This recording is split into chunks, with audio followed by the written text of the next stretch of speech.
Hello नमस्कार दोस्तों। उम्मीद है आप सब अच्छे होंगे। तो आपका स्वागत है एजुकेशन फॉर इंडिया के प्लेटफॉर्म पर। 2021 में पेट ने जो पेपर करवाए थे, अधीनस्थ ने, उस पेट के पेपर मैंने आपको करवा दिए हैं। तो आज से हमारा जो सेशन शुरू हो रहा है वो प्रैक्टिस एग्जाम सेट्स को लेके शुरू होगा।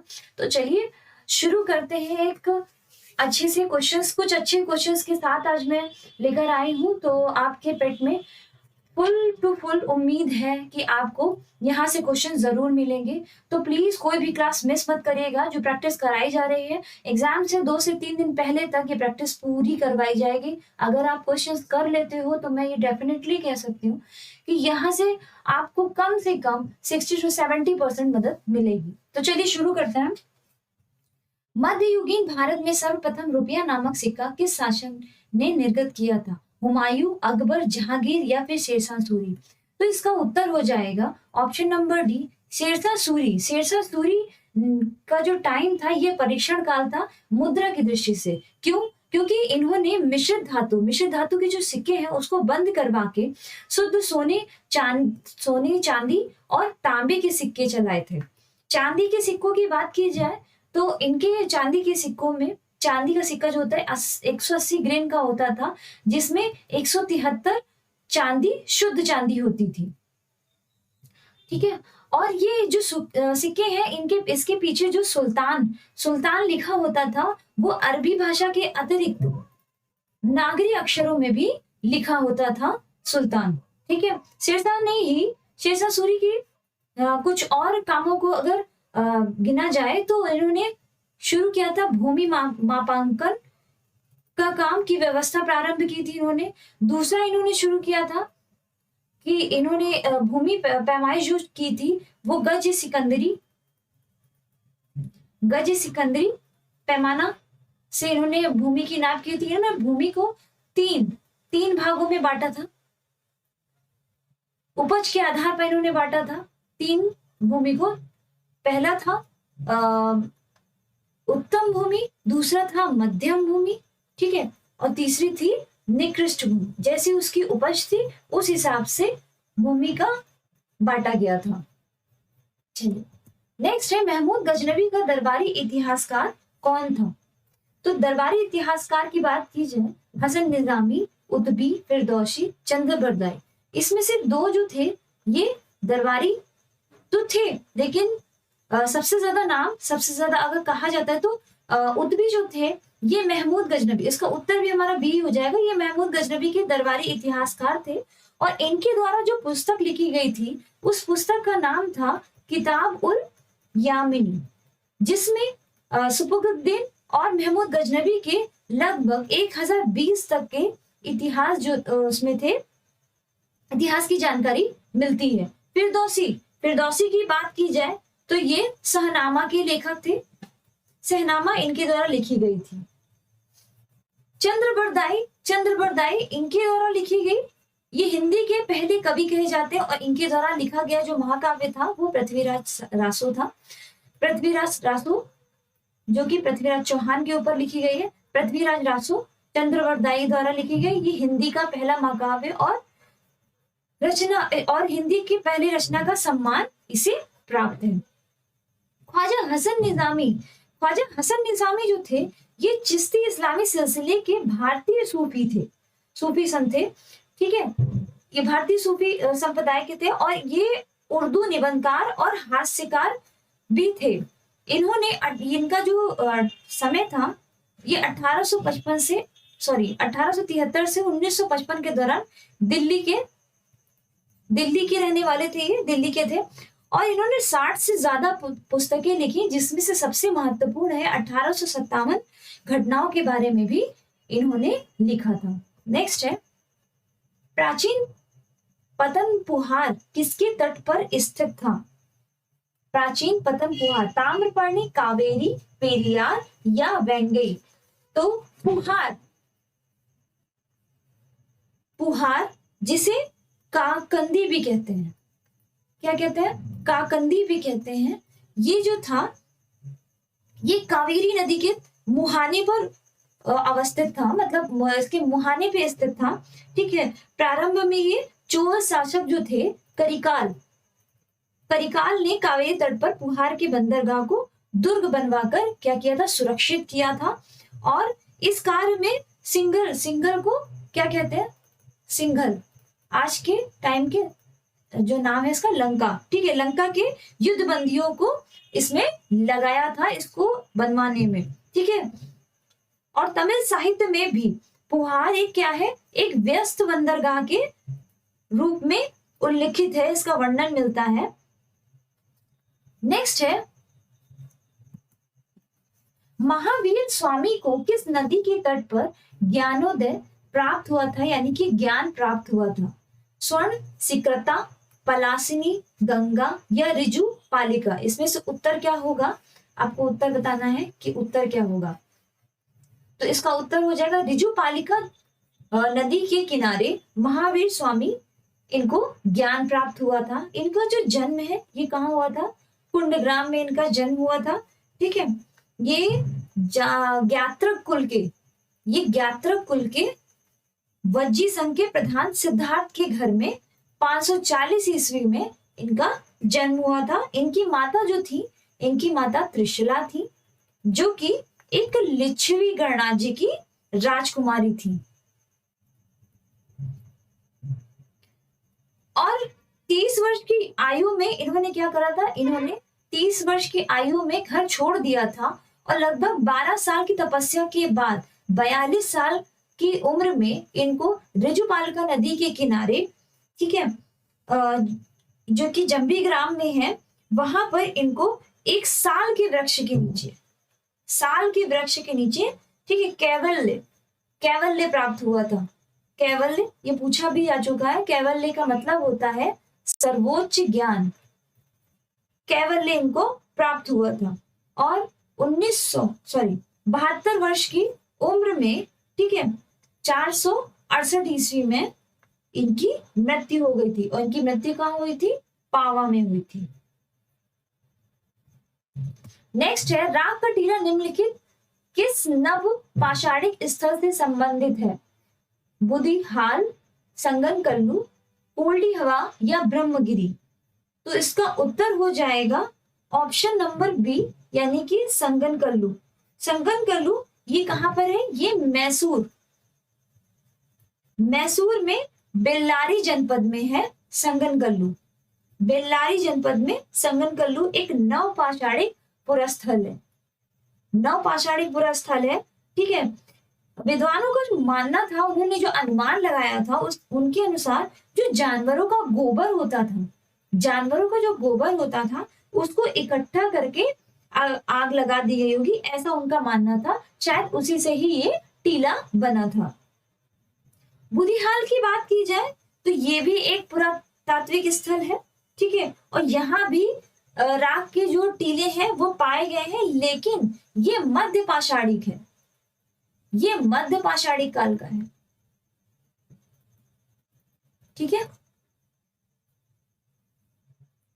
और ब्रह्मगिरी और कोल्डी हवा की बात की जाए तो कोल्डी हवा ये यहाँ से धान की खेती के प्रमाण मिलते हैं, धान की खेती के। और ब्रह्मगिरी से मानव कब्र, याद रहेगा।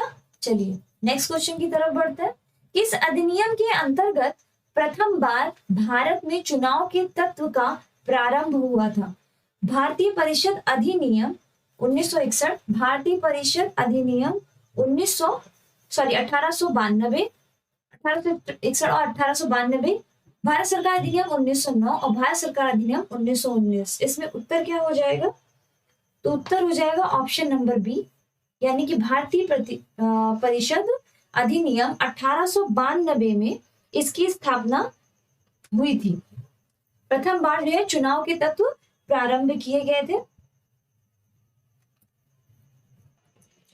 1885 में भारतीय राष्ट्रीय कांग्रेस की स्थापना हुई थी और ये स्थापना जिसने संवैधानिक सुधारों की मांग की थी, स्थापना का भारतीय राष्ट्रीय कांग्रेस की स्थापना का जो उद्देश्य था वो संवैधानिक सुधारों की मांग का था।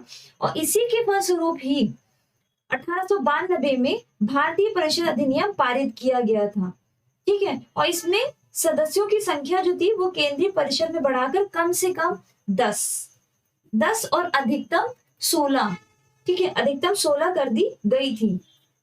इसमें जो था कि 2/5 सदस्य जो थे वो गैर सरकारी होते थे।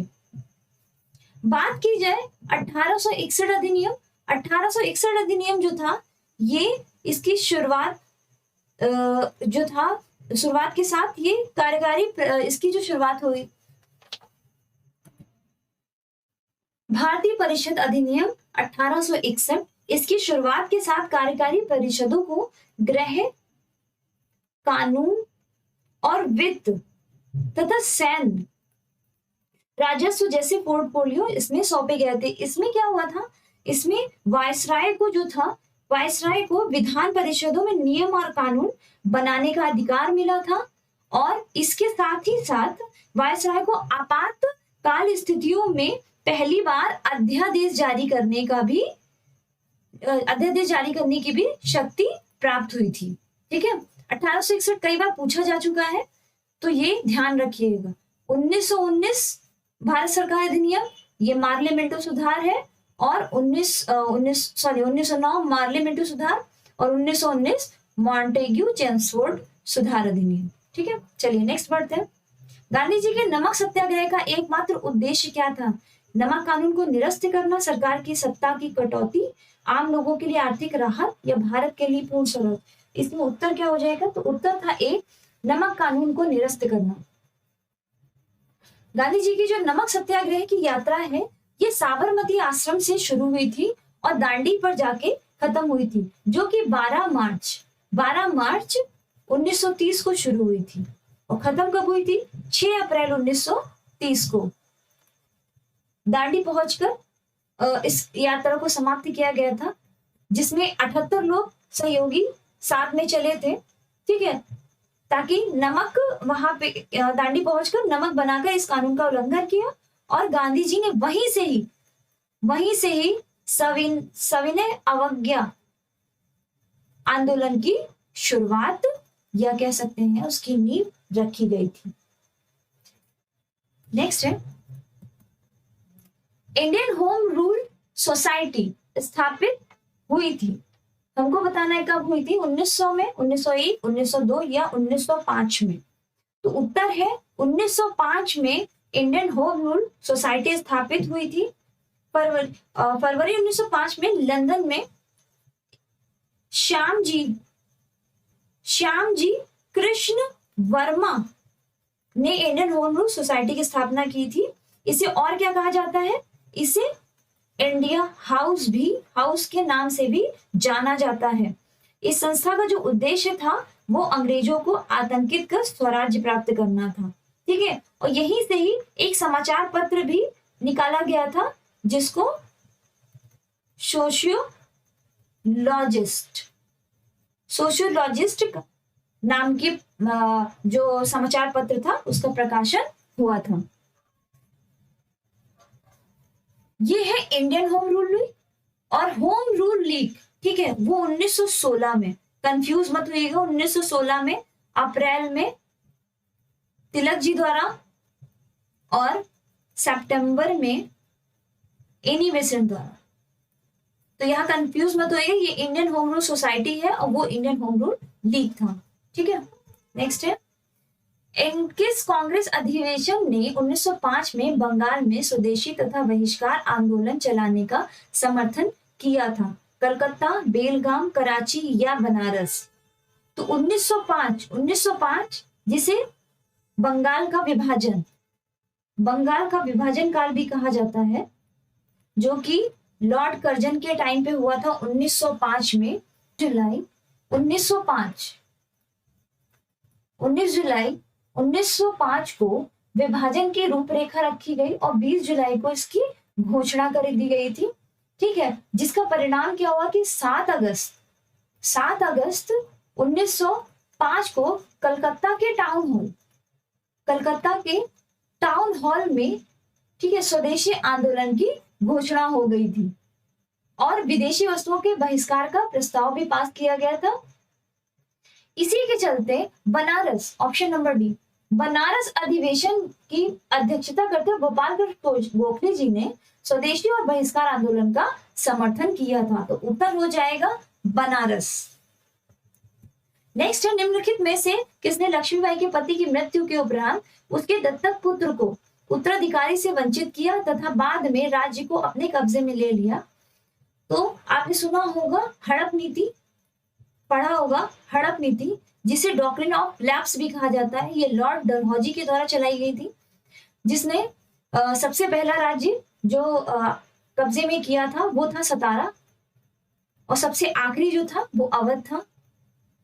अवध में कुशासन का आरोप लगाकर इसको अपने राज्य में मिला लिया, इस अपने कब्जे में कर लिया था, जो कि 1856 में, ठीक है। और इससे पहले ही झांसी को भी इसी तरह से, जो झांसी के पुत्र थे वो मर चुके थे, और जब इन्होंने पुत्र गोद लिया था तो उसको उत्तराधिकारी ना मानते हुए डलहौजी ने क्या करा था कि झांसी पर भी अपना आधिपत्य जमाने के लिए उसको कब्जे में कर लिया। नेक्स्ट है, एशिया की सबसे लंबी नदी सिंधु, ब्रह्मपुत्र, यांगत्से या हुआंग हो? आपको बताना इसमें से कौन सी है। तो इसका उत्तर है यांगत्से। ये कहां पर है, ये आप देख सकते हैं, ये चीन में है, ठीक है। ये चीन है, चाइना। ये चाइना में पाई जाने वाली नदी है, जो कि विश्व की तीसरी सबसे बड़ी नदी है। तीसरी सबसे बड़ी नदी है तो पहली कौन सी है? पहली नील नदी है, और दूसरी जो है, दूसरी अमेजन नदी है।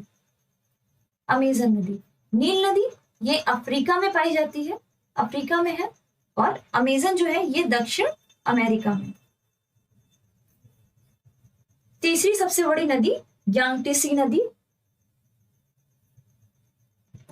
यांगत्से नदी की बात की जाए तो ये सिकोंग के पहाड़ी क्षेत्र से निकलकर कहां पर, दक्षिण पश्चिम से उत्तर पूर्व दिशा की ओर बहती हुई पूर्वी, कहां पे, चीन सागर, ये चीन सागर है, चीन सागर में गिरती है, ठीक है।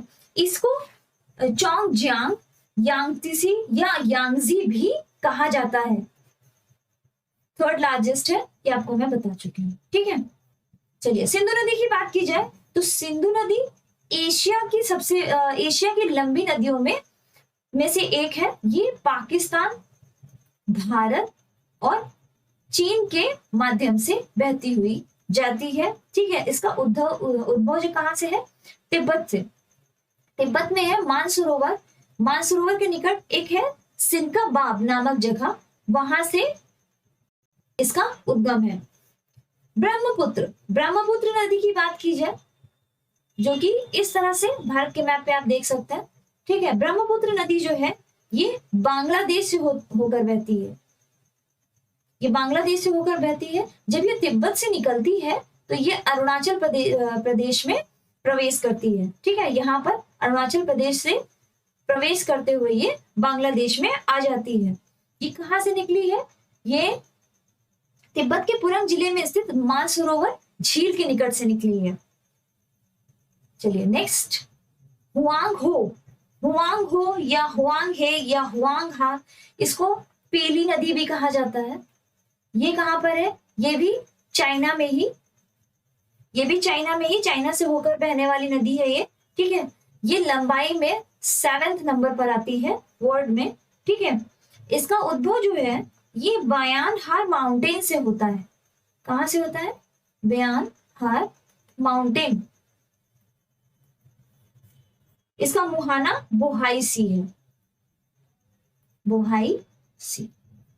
चलिए नेक्स्ट बात करता है, बृहद ज्वार आता है, बताना है बृहद ज्वार आता है।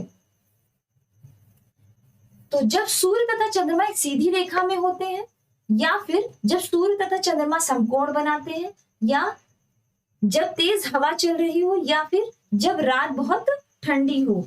तो इसका उत्तर क्या हो जाएगा, उत्तर हो जाएगा ए। जब सूर्य चंद्रमा एक सीधी रेखा में होते हैं तब बृहद ज्वार होता है। ये आप पिक्चर देख सकते हैं कि ये सूर्य और पृथ्वी के बीच में चंद्रमा है, ठीक है। यहाँ पर सूर्य का असर जो है चंद्रमा पर अधिक पड़ता है, ठीक है। इस वजह से यहाँ पे क्या होता है, उच्च ज्वार होते हैं। चंद्रमा के असर से ही उच्च ज्वार की संभावनाएं बनती हैं। और निम्न ज्वार कब बनता है? जब ये समकोण जैसी आकृति बनाते हैं। सूर्य के सीध में पृथ्वी और चंद्रमा जब ऊपर साइड पे होता है तब क्या होता है? तब ये निम्न ज्वार होता है। ठीक है,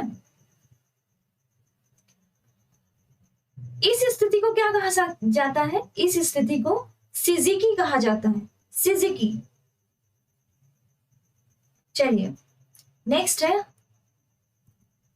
भारत में प्रवेश करने वाली पश्चिमी विक्षोभ उत्पन्न होते हैं अरब सागर में, अटलांटिक महासागर में, भूमध्य सागर में या हिंद महासागर में। Number C. ठीक है, शीतकाल यानी कि ठंडियों के दिनों में जो वर्षा का संबंध है, ठीक है, ये भूमध्य सागर से होता है। जो लौटता हुआ मानसून होता है, लौटता हुआ मानसून ये भूमध्य सागर मेडिटेरियन सी से ही होता हुआ भारत में प्रवेश करता है और तमिलनाडु में सबसे ज्यादा बारिश करता है। इसी से ही रबी की जो फसल है वो व्यापक, इस लौटते हुए मानसून से रबी की जो फसल है इसको सबसे ज्यादा लाभ होता है। ठीक है, और ये जो चक्रवात है ये कहाँ से होता है? भूमध्य सागर से उत्पन्न होता है और फिर कहाँ आता है? ये फिर मध्य पूर्व, इराक, ईरान, अफगानिस्तान, पाकिस्तान, तब ये भारत में प्रवेश करता है। याद रहेगा, भारत अवस्थित है, लोकेटेड, आपको बताना है किस अक्षांश से लेकर किस देशांतर के मध्य यह अवस्थित है।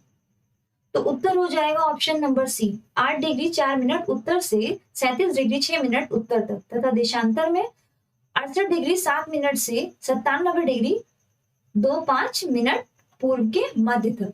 एक पिक्चर से हम जान सकते हैं, ये देखिए यहाँ पे हम देख सकते हैं, ये देशांतर हो जाएगा 68, ठीक है, ये देशांतर हो गया 68 डिग्री से 97 डिग्री और 25 मिनट, और ये अक्षांश हो गया, ये अक्षांश 37 डिग्री 6 मिनट से 8 डिग्री 4 मिनट तक।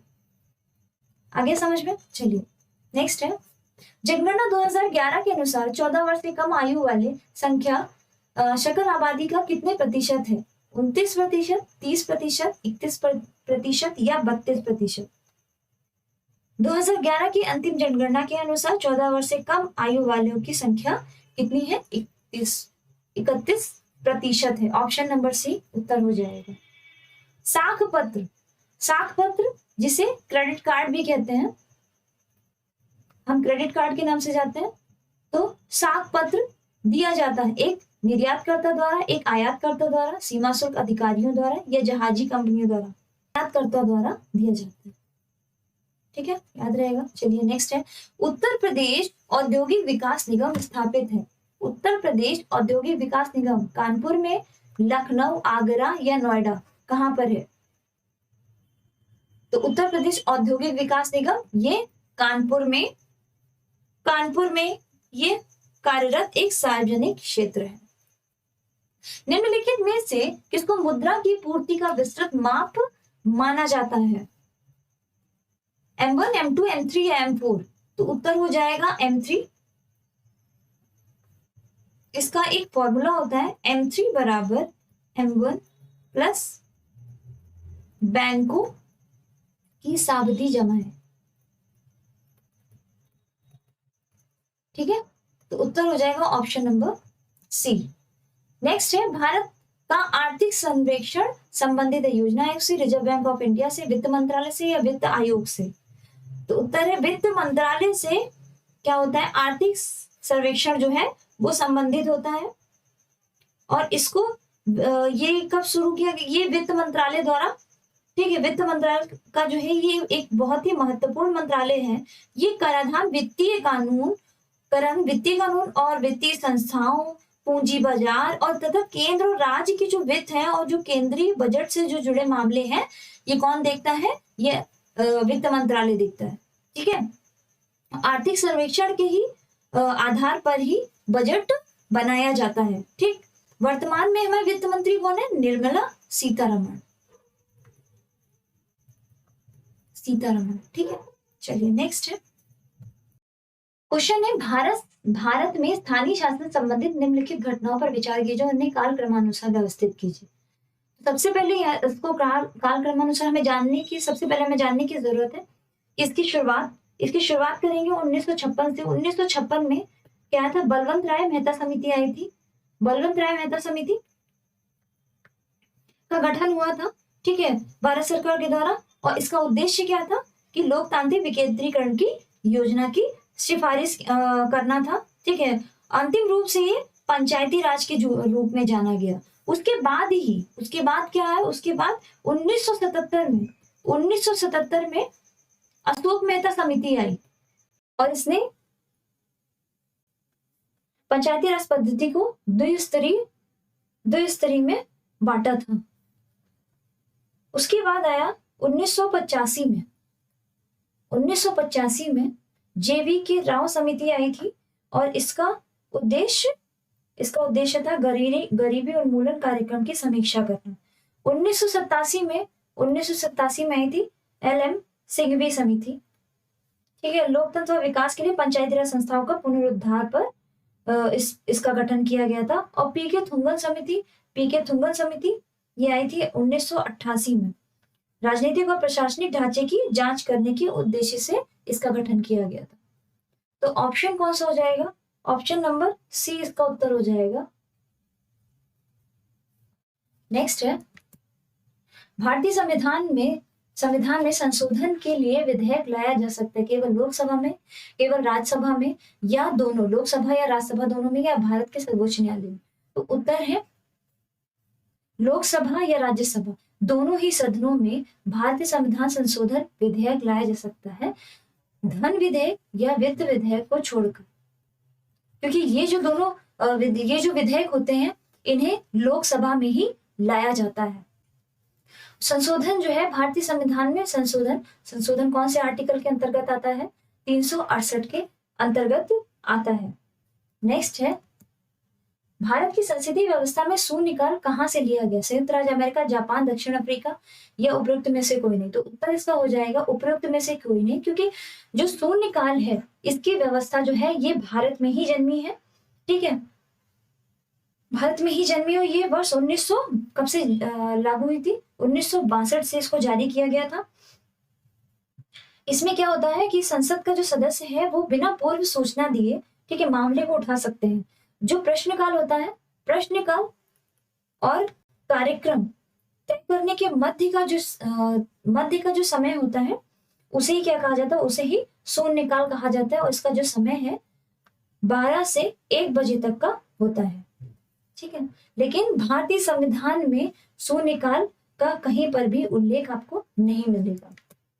भारत में नागरिकता की निम्नलिखित विशेषताओं में से कौन सा सही है, राज्य तथा राष्ट्र की दोहरी नागरिकता, राज्य की एकल नागरिकता, संपूर्ण भारत की एकल नागरिकता, या भारत और अन्य देश की दोहरी नागरिकता। तो उत्तर हो जाएगा भारत में जो नागरिकता है वो संपूर्ण भारत में एक ही नागरिकता है, ठीक है। ऐसी ही नागरिकता ब्रिटेन में भी है, ब्रिटेन में भी एकल नागरिकता है पूरे कंट्री में। उसी तरह से भारत में भी एकल नागरिकता की बात की जाती है। और भारतीय संविधान के भाग 2 में आर्टिकल 5 से लेकर 11 तक में नागरिकता के बारे में उल्लेख किया गया है। एकल नागरिकता की बात की जाए तो ये इसका एग्जाम्पल अमेरिका है, जहां पर राज्य और केंद्र दोनों में अलग अलग नागरिकता है। संविधान सभा की प्रांतीय संविधान समिति का अध्यक्ष कौन था, doctor BR Ambedkar, Pandit Jawaharlal Nehru, doctor Rajendra Prasad, या सरदार पटेल। तो इसका उत्तर है वल्लभ भाई पटेल, जिन्हें सरदार पटेल भी कहा जाता था। ये प्रांतीय संविधान समिति के अध्यक्ष थे। BR अम्बेडकर जो है ये प्रारूप समिति के अध्यक्ष थे। प्रारूप समिति का अध्यक्ष किसे बनाया गया था, BR अम्बेडकर जी को बनाया गया था। जबकि पंडित जवाहरलाल नेहरू जो है इनके पास 2 थे, संघ शक्ति समिति और संघ संविधान समिति। शक्ति और संविधान ये दोनों ही किसके पास थे, नेहरू जी के पास थे, ठीक है। राजेंद्र प्रसाद जी की बात की जाए तो ये संचालन समिति के अध्यक्ष थे, याद रहेगा। चलिए नेक्स्ट है हमारे शरीर में रक्त का दाब होता है वायुमंडलीय दाब से कम, वायुमंडलीय दाब से अधिक, वायुमंडलीय दाब के बराबर या उपर्युक्त में से कोई नहीं। तो इसका उत्तर हो जाएगा ऑप्शन नंबर बी। वायुमंडलीय दाब से अधिक होता है हमारे शरीर में जो रक्त होता है। ठीक है, दो स्टेज होते हैं जिसमें हाई ब्लड प्रेशर और लो ब्लड प्रेशर। ठीक है, हाई ब्लड प्रेशर इसको क्या कहते हैं, इसको सिस्टोलिक कहते हैं, सिस्टोलिक। और लो ब्लड प्रेशर इसको कहते हैं डायस्टोलिक। ये 110 से 130 मिली 130 के बीच में होती है और ये 70 से 80 के बीच में। चलिए नेक्स्ट है, जीव विज्ञान नाम दिया था, जीव विज्ञान नाम किसने दिया था, अरस्तु, लेमार्क, डार्विन या लिनियस। तो नाम की बात कीजिए, जीव विज्ञान नाम किसने दिया था, तो वो लेमार्क ने दिया था। ठीक है, जबकि जीव विज्ञान का जो जनक है वो किसे कहा जाता है, वो अरस्तु को कहा जाता है। ठीक है, डार्विन जो थे ये उत्तरजीविता के सिद्धांत के, इन्होंने उत्तरजीविता के सिद्धांत को प्रतिपादित किया था, उत्तरजीविता। जबकि लीनियस ये इन्हें वर्गीकी का पिता कहा जाता है, मतलब टेक्सोनॉमी, फादर ऑफ टेक्सोनॉमी किसे कहा जाता है, कैरोलस लीनियस को। द्विनाम पद्धति का प्रतिपादन इन्होंने किया था। क्वेश्चन है, प्रकृति में सर्वाधिक प्रचुरता से पाए जाने वाला कार्बनिक यौगिक है, ग्लूकोज, फ्रक्टोज, सुक्रोज या सेलुलोज। प्राकृतिक रूप में देखा जाए तो पाया जाने वाला जो यौगिक है वो है सेलुलोज। ठीक है, सेलुलोज पाया जाता है। इसका सूत्र क्या होता है, C6H10O5। ये सेलुलोज का फॉर्मूला होता है। ठीक है, सेलुलोज क्या है, एक प्राकृतिक बहुलक है और ये किसमें पाया जाता है, कपास में लगभग शुद्ध रूप में जो है सेलुलोज पाया जाता है। ठीक है, और किसमें पाया जाता है, लकड़ी में भी सेलुलोज पाया जाता है। चलिए नेक्स्ट है, फोटोवोल्टीय सेल संबंधित है सौर ऊर्जा से, नाभिकीय ऊर्जा से, पवन ऊर्जा से या भू तापीय ऊर्जा से। तो उत्तर हो जाएगा ऑप्शन नंबर ए, फोटोवोल्टीय सेल, जिसको सौर ऊर्जा सेल भी कहते हैं। ठीक है, ये सीधे विद्युत ऊर्जा में परिवर्तित करने वाली क्या होती है, युक्ति होती है। इसका निर्माण कब हुआ था, 1954 में इसका निर्माण हुआ था। नेक्स्ट है, प्रकाश वर्ष किसकी इकाई है, प्रकाश की समय की, प्रकाश की प्रवणता की, खगोलीय दूरी की। तो ऑप्शन नंबर डी, खगोलीय दूरियों की जो इकाई है वो क्या होती है, प्रकाश वर्ष होती है। और प्रकाश वर्ष जो निर्वात में प्रकाश की चाल एक वर्ष में चली गई दूरी कितनी होती है, 9.46 इंटू 10⁻15। ठीक है, मीटर के बराबर होती है। और दूरी मापने की वैसे सबसे बड़ी इकाई कौन सी है, पारसेक होती है। ठीक है, और इसकी चाल क्या होती है, 3.08 इंटू 10⁻16 मीटर के बराबर होती है। नेक्स्ट है, गोदान किसकी रचना है, प्रेमचंद, ज्ञानेंद्र, अज्ञे या नागार्जुन। तो आपको पता ही होगा, और नहीं पता है तो चलिए शुरू करते हैं फिर। प्रेमचंद। ठीक है, प्रेमचंद जी द्वारा लिखी गई उनकी सबसे प्रसिद्ध और सबसे सफलतम रचनाओं में जिसका नाम आता है वो कौन सी है, वो गोदान है। इनके द्वारा और कौन कौन सी कृतियां लिखी गई, इनके द्वारा निर्मला लिखी गई, गबन, रंग भूमि, कर्म भूमि, वरदान, प्रतिज्ञा, ये किसकी है, ये सब प्रेमचंद जी द्वारा लिखी गई। ज्ञानेंद्र की कृतियों के नाम की बात की जाए तो परख, सुनीता, त्यागपत्र, कल्याणी, ये ज्ञानेंद्र जी द्वारा लिखी गई हैं। अज्ञेय, नदी के द्वीप, शेखर एक जीवनी। ठीक है, और अपने अपने अजनबी, ये भी किसके द्वारा लिखी गई है, ये लिखी गई है अज्ञे जी के द्वारा। नागार्जुन की प्रसिद्ध कृतियों में अगर हम बात करें तो इनकी सबसे ज्यादा जो प्रसिद्ध कृति थी वो थी रतिनाथ की चाची और नई पौध। ये किसकी है? ये नागार्जुन जी द्वारा लिखी गई है। इमरतिया भी इनकी एक प्रसिद्ध कृति है। नेक्स्ट है बहुत दिनों बाद दिखना, अर्थ के लिए मुहावरा क्या होगा? कोसों दूर होना, गुदड़ी का लाल होना, ईद का चांद होना या अब तब होना।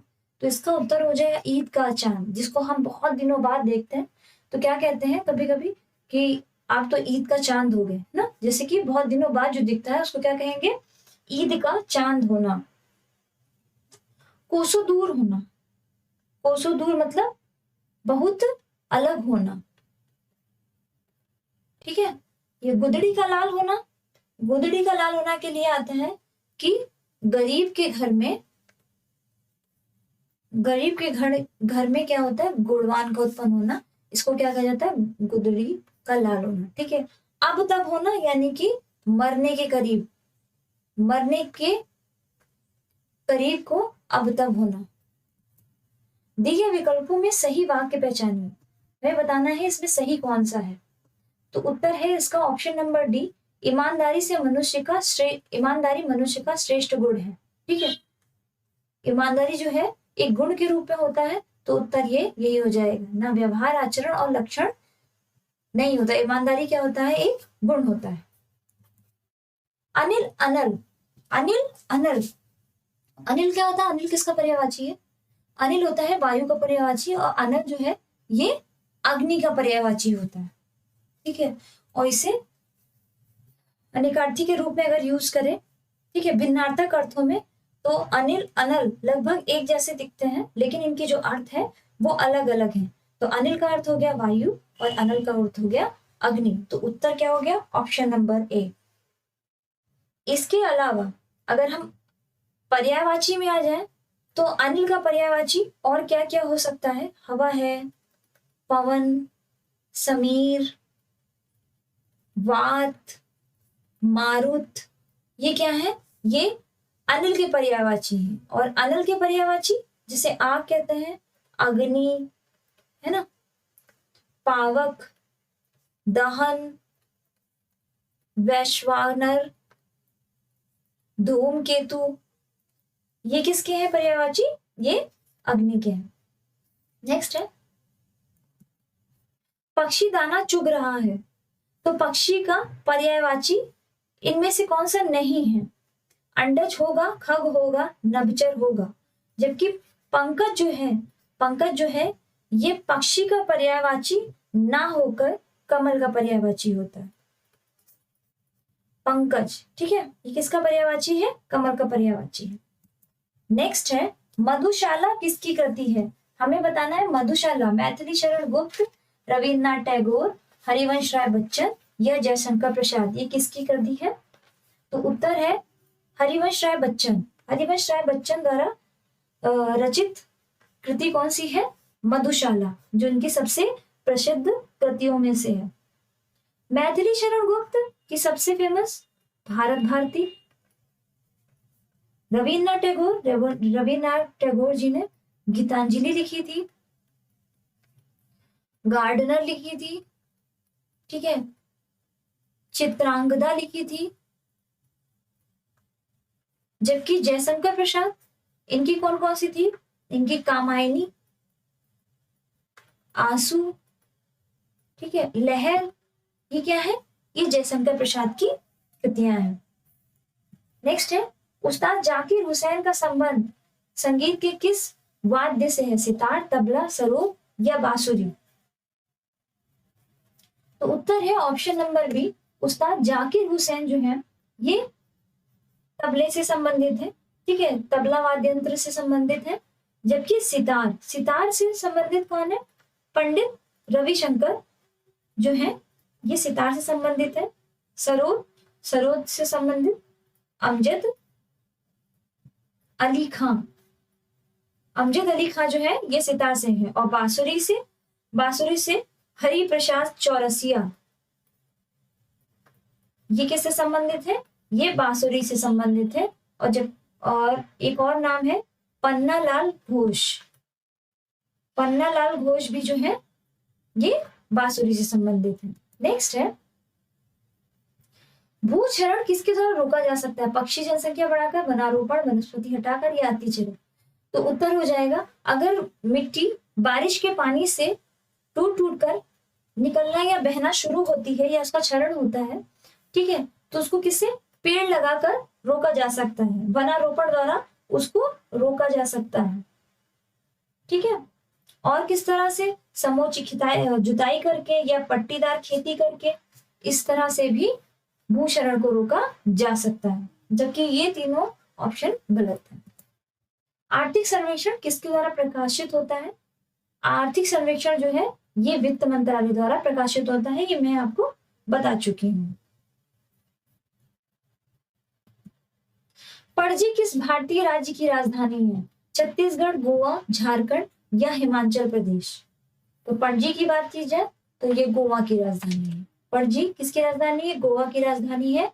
1961 में गोवा पुर्तगालियों से आजाद हुआ था। ठीक है, और 1987 में ये एक केंद्र शासित प्रदेश था और इसके बाद ही इसे पूर्ण राज्य का दर्जा मिला था। माले किसकी राजधानी है? तो माले मालदीव की राजधानी। माँ से मालदीव, माँ से माले। माले किसकी राजधानी है? मालदीव की राजधानी है। मालदीव पर 1192 टापू हैं, जिसमें सिर्फ 200 ही बसे हुए हैं या 200 पे ही इसकी बस्ती है। ठीक है, इसकी जो राजभाषा है वो कौन सी है? धिवेही है। धिवेही, माही भी कहते हैं इसे। ठीक है, और कुछ जगहों पर हिंदी भी बोली जाती है।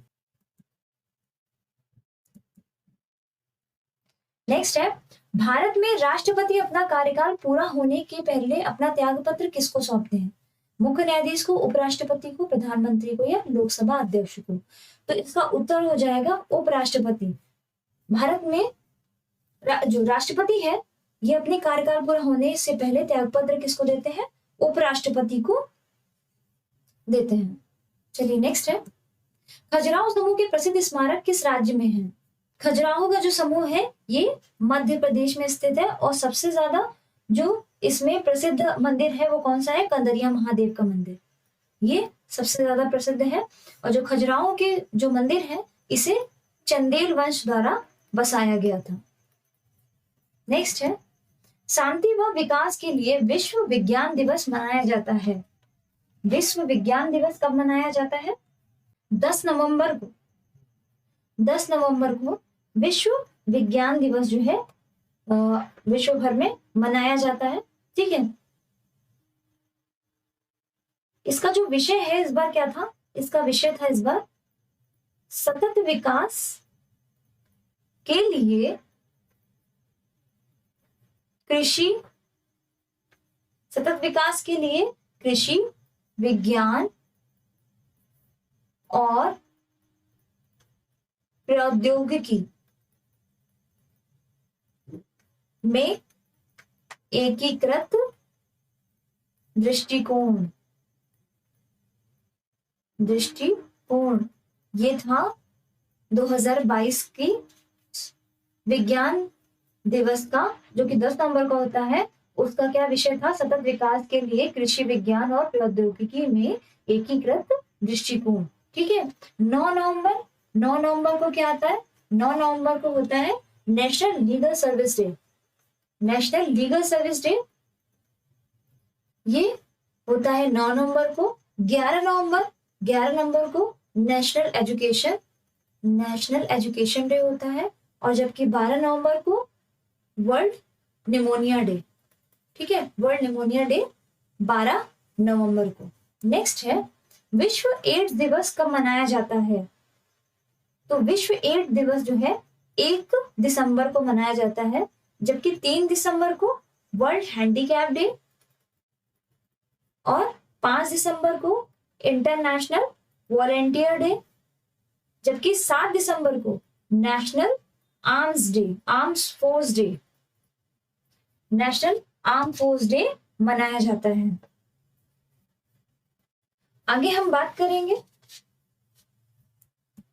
उत्तर प्रदेश में राज्यव्यापी अग्नि सुरक्षा सप्ताह का आयोजन किया गया था। किस दौरान किया गया था अग्नि सुरक्षा का आयोजन? तो 14 से 20 अप्रैल 2022 तक, ठीक है, अग्नि सुरक्षा सप्ताह मनाया गया था। और इसका उद्देश्य राज्य को आग के खतरों से बचाना ही नहीं था, बल्कि क्या था कि जनता को जागरूक करना, ठीक है, जनता को मतलब आग के प्रति सावधानी कैसे बरतनी चाहिए इसके लिए जागरूक करना भी था, ठीक है। ये जो था ये विशेषतः ग्रामीण क्षेत्रों, खेतों और कच्चे घरों को आग के खतरों से बचाना इसमें मुख्यतः जो शामिल था। नेक्स्ट है, अप्रैल 2022 में किस राज्य में जल मार्ग कॉन्क्लेव 2022 का आयोजन किया गया? उत्तर प्रदेश, मध्य प्रदेश, सिक्किम या असम?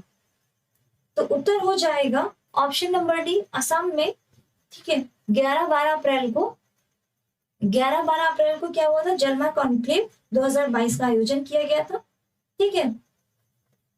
और किसके द्वारा? भारतीय अंतर्देशीय जलमार्ग प्राधिकरण, जिसे तवाई भी कहते हैं, ठीक है, के द्वारा असम के डिब्रूगढ़ में किया गया था। और जिसका शुभारंभ है ये बंदरगाह, नौवहन और जलमार्ग एवं आयुष मंत्री सर्बानंद सोनोवाल ने किया था। चलिए नेक्स्ट है, रायसीना संवाद डायलॉग में से संबंधित निम्नलिखित कथनों पर विचार कीजिए। आपको बताना है इसमें से कौन सा कथन सही या गलत है, या कितने सही हैं। तो ये वर्ष 2016 से प्रतिवर्ष आयोजित किया जा रहा है। इसके 7वें संस्करण का आयोजन 25-27 अप्रैल 2022 को नई दिल्ली में आयोजित किया गया। इसका आयोजन विदेश मंत्रालय एवं ऑब्जर्वर रिसर्च फाउंडेशन द्वारा संयुक्त रूप से किया गया। तो ये तीनों ही ऑप्शन सही होंगे, ठीक है। जो रायसीना डायलॉग है ये 25 से 27 अप्रैल 2022 को प्रधानमंत्री मोदी जी द्वारा नई दिल्ली से आयोजित किया गया था। अप्रैल 2022 में 48वें अखिल भारतीय पुलिस विज्ञान कांग्रेस का आयोजन कहाँ गया? लखनऊ, भोपाल, नई दिल्ली या मुंबई? आपको बताना है कहाँ किया गया। इसका उत्तर हो जाएगा भोपाल, ठीक है। 48 नंबर का जो अखिल भारतीय पुलिस विज्ञान कांग्रेस है इसका आयोजन कहाँ से किया गया था? भोपाल से किया गया था। इसका जो उद्देश्य क्या था कि पुलिस बलों, इकाइयों, सामाजिक, वैज्ञानिक और जो फॉरेंसिक विशेषज्ञ हैं, ठीक है, इनका क्या था कि इनको भारतीय पुलिस के लिए चुनिंदा हित के विषय पर विचार करने के लिए साझा मंच प्रदान करना था। ये इसका उद्देश्य था। 26 से 30 अप्रैल 2022 तक अंतर्राष्ट्रीय खाद्य और आतिथ्य मेला आहार 2022 का आयोजन कहाँ किया गया? नई दिल्ली, बीजिंग, सिंगापुर, मनीला? तो उत्तर हो जाएगा नई दिल्ली। नई दिल्ली में सबसे बड़े अंतर्राष्ट्रीय खाद्य और आतिथ्य मेला का आयोजन किया गया, ठीक है। चलिए नेक्स्ट है, IRAD परियोजना को किस प्रदेश या केंद्र शासित प्रदेश, ठीक है, में लॉन्च किया गया था? तो इसका उत्तर हो जाएगा चंडीगढ़।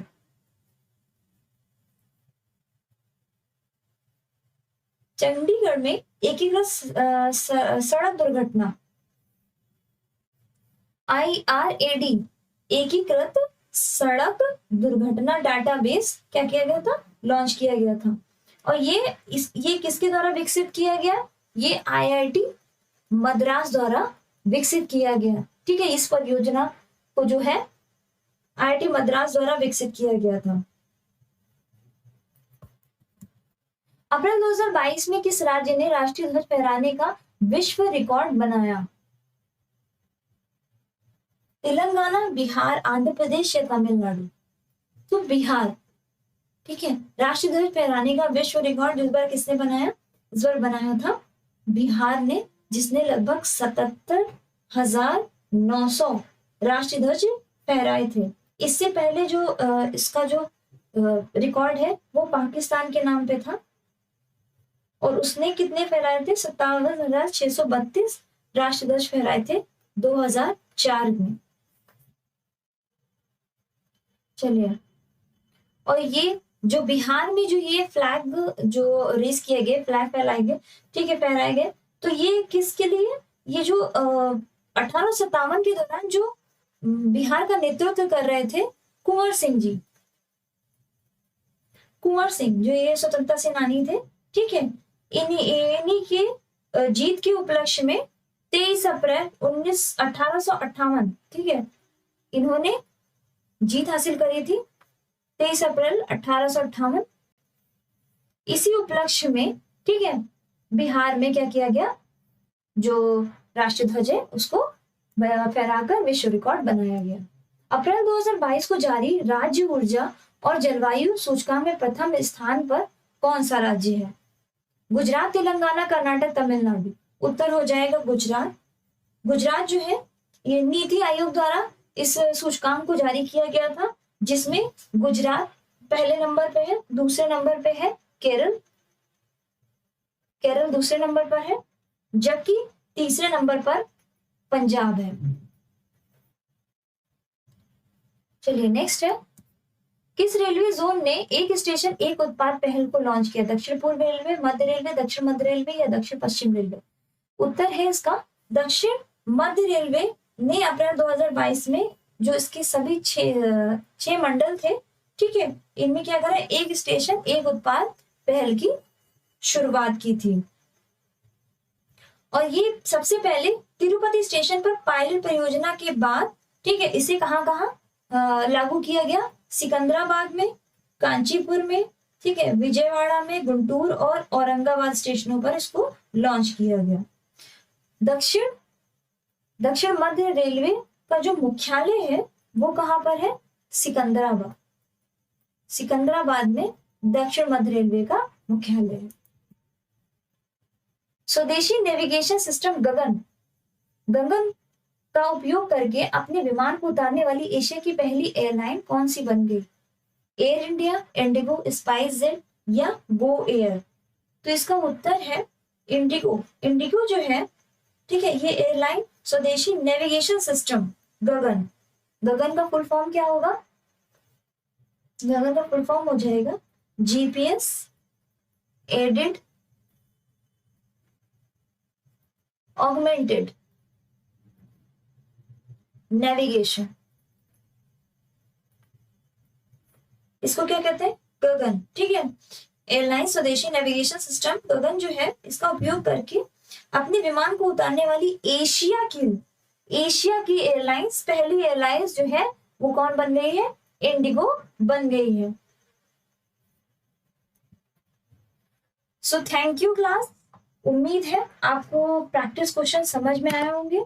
अगर कहीं पे भी कोई गलती रह गई हो तो प्लीज कमेंट सेक्शन में जरूर बताइए, और जो भी आपको और बेटर तरीके से अगली बार सेट कराया जाएगा, उम्मीद है, ठीक है, उम्मीद है आप इसी तरह से हमारी क्लास के साथ जुड़े रहिएगा, ठीक है। एजुकेशन फॉर इंडिया के साथ हम आपको ऐसे ही प्रैक्टिस कराते रहेंगे और क्वेश्चंस ढूंढ के लाते रहेंगे ताकि आपके इम्पैक्ट में ये आपको हेल्पफुल हो। सो जय हिंद।